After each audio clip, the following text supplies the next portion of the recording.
Alors quand les gens me disent, mais rends compte, tu lis des poèmes, même le dimanche, ça te fatigue pas?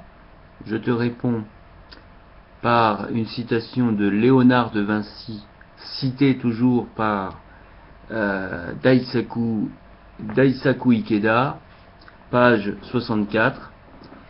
Acquiert dans ta jeunesse ce qui te guérira des maux de la vieillesse, comme le fer se rouille sans exercice et se putréfie en stagnant ou gèle dans le froid, l'intelligence sans exercice se gâte.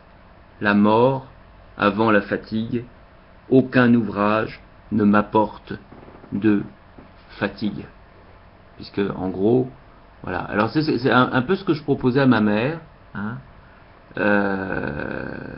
C'était de continuer à cultiver l'intelligence, parce que si tu la cultives pas, or c'est ce qu'elle faisait avec mon père, puisque tous les deux ils lisaient la Bible, hein, donc ils cultivaient à la fois la foi, leur foi tous deux, et en même temps ils cultivaient le fait de faire des choses ensemble de manière intelligente, mais le jour où elle s'est retrouvée seule, sans faire de Bible, eh bien, c'est un peu retrouvé avec l'intelligence rouillée.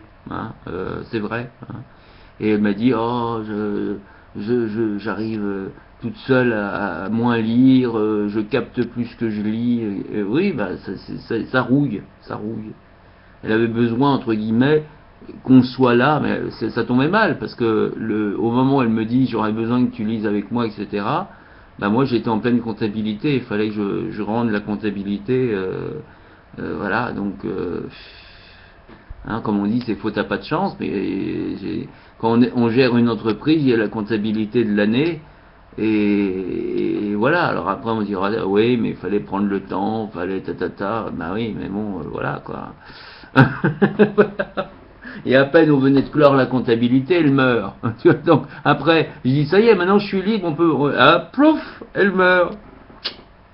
Mais je peux. Et il y a l'État qui t'impose, te dit tu dois rendre ta comptabilité à jour à telle date. Hein, donc là, on pouvait pas. Enfin, c'était difficile de. Voilà, mais bon, bref, tout ça pour dire que si tu cultives, même quel que soit l'âge, tu cultives, alors même si après tu dis ouais, mais j'ai plus de mémoire, non, non, moi je le vois avec moi, hein, j'ai pas de mémoire, mais le simple fait de lire quelque chose de positif, ce positif-là rentre en toi, va germer en toi. Donc même si tu l'as oublié demain, qu'importe, il germe en toi. Il t'apporte du positif en toi, dans ton intérieur. Et puis on le voit bien par ma voix, je suis ma voix zen. Hein, le chanting d'hier, c'est clair, j'ai passé 2 heures. Euh, 2 heures, mais j'ai envie de dire, le plus dur, c'était les premières minutes, c'est les plus dures. C'est un peu comme les premiers kilomètres. Quand j'ai fait les 20 kilomètres de Paris, les premiers kilomètres, ça c'est dur, tu vois, tu rames. Puis au bout quand tu arrives au 19e kilomètre, là, là tu commences à apprécier la marche. Voilà. Ben là c'est pareil. C'est pareil pour la lecture. Plus tu lis, et donc c'est pareil pour la lecture que je faisais. Là, je te citais Ronsard. Bon, bah c'est pareil pour Ronsard. C'est sûr qu'au début tu dis oh là c'est du vieux français, mais je vais pas arriver.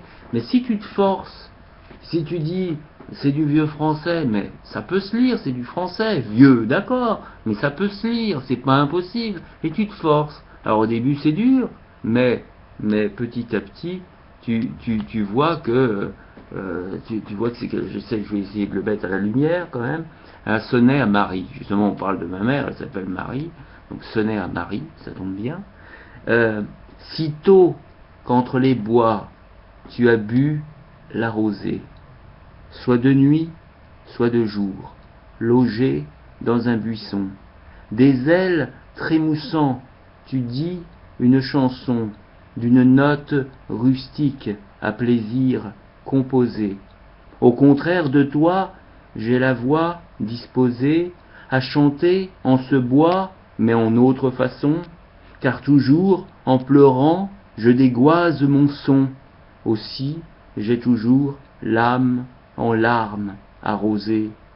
Je te gaigne à chanter, ta voix est de 3 mois, l'an entier, oie toujours, c'est-à-dire entend toujours, les plaintes de ma voix, navrée d'une beauté qui me tient en servage, mais hélas, rossignol, ou bien à mes chansons, si quelque amour te point, accorde tes doux sons, ou laisse-moi tout seul pleurer en ce bocage, comme un chevreuil, quand le printemps détruit du froid hiver la poignante gelée, pour mieux brouter la feuille emmiellée, hors de son bois avec l'aube s'enfuit, et seul, et sœur, loin de chiens et de bruit, or sur un mont, or dans une vallée, or près d'une onde à l'écart,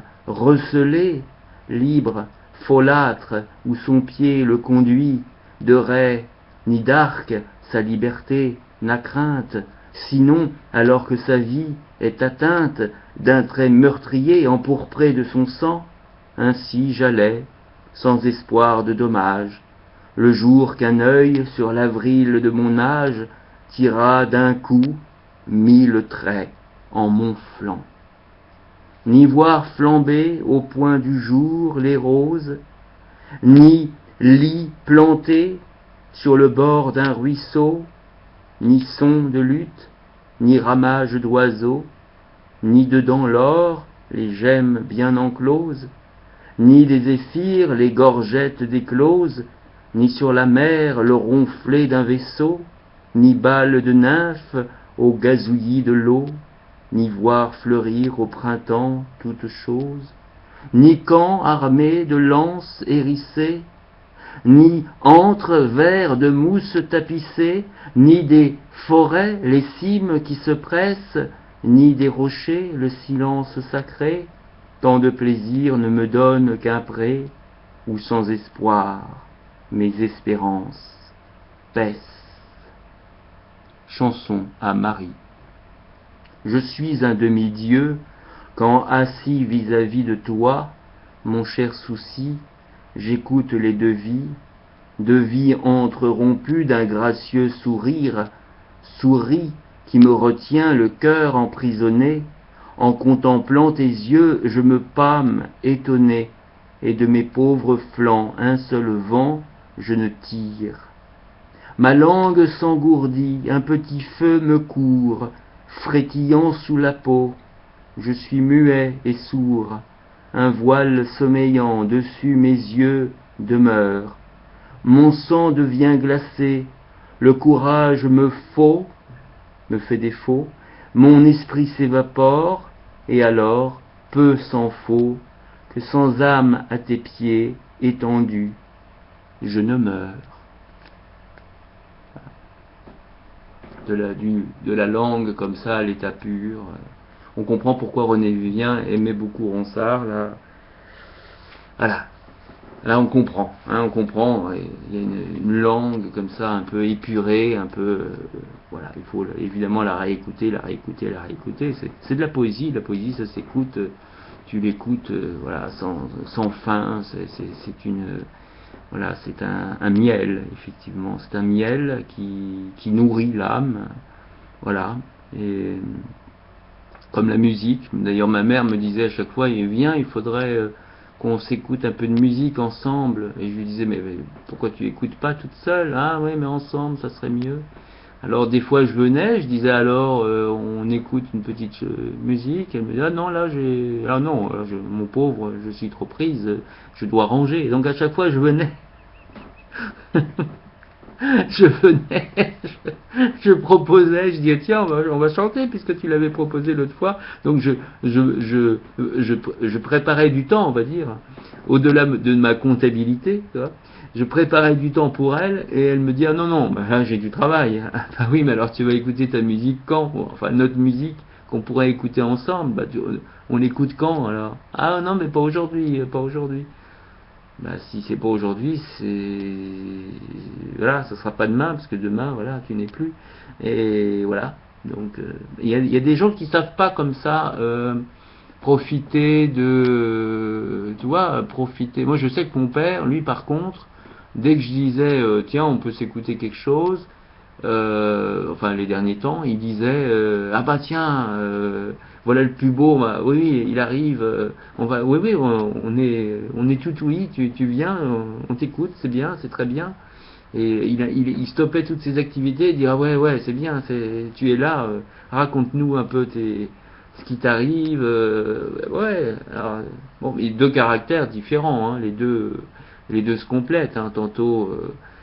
C'était l'une qui était plus disposée que l'autre, l'un qui était plus disposé, et puis bon, je prenais l'un et l'autre en fonction. Mais quand effectivement je me suis retrouvé seul avec ma mère, là à ce moment-là, ça c'est la pluie. Attention. Là c'est la pluie, carrément l'orage chamrounesque. Suite à la pluie. Non, c'est parce que je suis en petite tenue hein, aussi, hein, en petite tenue d'été. Je rêve encore que c'est l'été, mais avec la pluie, ce n'est plus le beau temps. Hein. Mais l'essentiel, c'est le beau temps dans la tête, tu vois, dans l'esprit. Donc, euh, des fois, effectivement, des fois, tu m'entends parler, ouais, t'as poussé ta gueulante, ouais, finalement, t'es pas un Bouddha très zen, le Bouddha, il est zen. Bah oui, mais je me veux Bouddha, mais je suis de souche humaine, et donc de basse souche humaine. Le Bouddha, lui, est lumineux, donc c'est sûr que c'est l'idéal, le Bouddha reste l'idéal. C'est l'idéal que je souhaite être. Maintenant, effectivement, on souhaite l'être, mais on ne l'est pas forcément. Donc on se force à l'être, on se force à puiser dans les belles choses, c'est-à-dire notamment, bon, il y avait la télé, hein, moi je sais que quand j'avais la télé, bon, j'arrive le soir, je passe mon temps à regarder la télé, et donc à regarder des bêtises. Depuis que j'ai plus la télé, je lis Ronsard. Oh, qu'est-ce que t'as fait aujourd'hui? J'ai lu Ronsard. Oh, mais tu sais qu'à la télé, il y avait Julie Lescaut. Bah, je te réponds, bah, je préfère Ronsard. Je suis désolé, je suis peut-être pas à la page, je suis peut-être pas de ce siècle, qu'importe, hein, de toute manière, voilà, je, voilà, voilà, j'aime être comme ça. J'ai vu que, je crois que j'ai vu qu'apparemment, j'avais fait une vidéo autour d'un livre consacré à Bouddha et apparemment, sans doute ils ont dû estimer que c'est des copyrights, donc je sais pas si elle existe cette vidéo. Bon, enfin, ou alors j'ai pas marqué, parce que quand je marque, même si je l'ai faite dans l'après-midi, si je mets un autre titre, j'ai oublié que c'est sous ce titre-là. Peut-être que c'est sous lettre de 14 heures, je crois, je sais pas, j'en sais rien. Enfin bref, peut-être que c'est oui, c'est sûr que si je mets lettre de 14 heures, c'est moins intéressant que de mettre que je parle de Bouddha, hein, c'est sûr. À la limite, je refais une autre vidéo où je ressors mon livre consacré à Bouddha et là, j'aurai plus déjà de public parce que ah, tu touches Bouddha, ouais, waouh, tu veux être Bouddha, waouh, tu es Bouddha, waouh, tu élèves ton esprit, waouh, que c'est beau. Donc voilà, oui, alors oui, je m'offre des petites, comme ça, moi j'appelle ça des petites pépites. Alors j'en ai plein, alors, à chaque fois les gens disent, oh, mais c'est quel capharnaüm, quel fouillis chez toi, il y a plein de livres partout, tu peux pas me dire que tu lis 20 livres en même temps. Je dis, ben si, parce que comme j'ai pas de mémoire, je dis tiens, ah, un petit livre de Daisaku Ikeda, ça me dit, je feuillette, tu vois, au hasard, je tombe sur un petit extrait, ah, il cite Léonard de Vinci, ah, c'est pas mal, c'est sympa, c'est, voilà, et donc, je le lis ici, et après, j'en parle, je discute, et puis, bon, oh, je prends un autre livre, là où, hop, et là, cette fois-ci, c'est Ronsard, et pof, je me mets à lire du Ronsard. J'ai fait une petite poésie de Ronsard parce que c'est quand même fatigant. Hop, allez, je vais prendre autre chose, je vais prendre la vie de Bouddha par quelqu'un d'autre, etc., etc. Et puis voilà, c'est au gré de ma fantaisie. Hein, voilà, je suis ainsi fait. Et les gens me disent, voilà, mais entre nous, est-ce que tu crois que quelqu'un va pouvoir vivre avec toi? Bah, pour l'instant, il n'y a personne qui vit avec moi, donc effectivement, l'ensemble des pièces me sont consacrées. Le jour, effectivement, où je vais devoir partager ça, ce domaine avec quelqu'un, c'est sûr que je vais faire attention à réserver une pièce sur les 4 pièces. Hein, donc, enfin, là, il n'y a pas 4 pièces, mais enfin, pour moi, je considère que c'est comme s'il y avait 4 pièces, il y a la cuisine, le salon, la chambre, et puis la chambre du fond. Donc je mettrai mes affaires dans la chambre du fond, et pour avoir vraiment un espace en commun qui soit un espace agréable à vivre, ou qui soit bien rangé, évidemment, ça me semble évident, c'est ce que je faisais avec mes parents, quand je vivais en communauté, je mettais tout mon bordel dans ma chambre au fond, et je m'étalais pas comme je le fais maintenant. Hein, mais pour l'instant, comme je suis amené à vivre seul pour l'instant, effectivement, j'ai tendance à m'étaler. Mais le jour où quelqu'un arrive, évidemment que je vais remettre toutes les affaires. Alors j'ai mis un petit endroit où je fais mes petits daimoku. C'est un petit endroit là où il y a la télé qui marche pas, tu vois, donc il n'y a pas d'onde négative, entre guillemets, elle marche pas. Donc à cette place-là, j'ai mis une sorte de petit hôtel improvisé, fleur de lotus, l'image de Bouddha, le petit gong, le texte pour le daimoku, et puis je lis mon petit texte, et puis je fais et puis voilà, et puis je fais ce que j'ai à faire. Mais des fois il n'y a pas besoin, parce que on nous dit c'est à volonté, tu peux le faire un petit daimoku 5 secondes. Si pour toi c'est dur de faire un quart d'heure, bah, tu fais 5 minutes par-ci, 5 minutes par-là, et ça te fait le quart d'heure. Mais c'est dispatché, ça, ou alors une minute dans toute la journée, tu dispatches tout ça, et on arrive au fameux quart d'heure réglementaire. Donc après, évidemment, bah, on se régule, on va dans les groupes là pour faire les prières ensemble, et voilà. Bon, après on voit, c'est évidemment c'est une prise de tête et que tu retires plus de négatif que de positif, évidemment, je zapperai les groupes. Mais pour l'instant, même quand j'étais banni hier, hein, mais je comprends, hein, quelque part, je comprends tout à fait. Hein, je suis pas obtus. Hein, sur le moment, ça m'est pénible. Mais après, je dis, bah oui, c'est un lieu de prière, toi tu arrives en parlant des gens, des personnes gays, c'est pas leur problème à la limite. Tu viens, tu profites du lieu et tu te tais, et puis voilà. Si tu veux pas te banni, tu te tais, tu dis rien, et puis voilà. Hein. Pour eux, parce que dans leur tête, mais c'est bon, parce qu'ils sont, voilà, c'est parce que pour eux, dans leur tête, tu dis gay, ils pensent tout de suite que je veux une relation sexuelle. C'est pas du tout ça. Je dis pas que je suis gay pour avoir une relation sexuelle avec un bonhomme. Je dis que j'aime la culture gay, c'est tout. Point.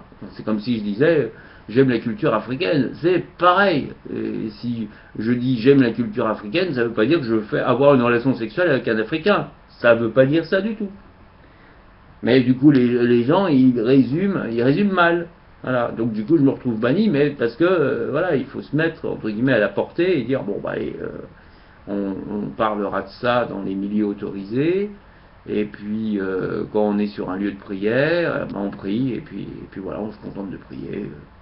Et quand on va dans les églises, on va prier, on va pas parler de culture gay dans les églises, c'est pareil, c'est la même chose. Hein.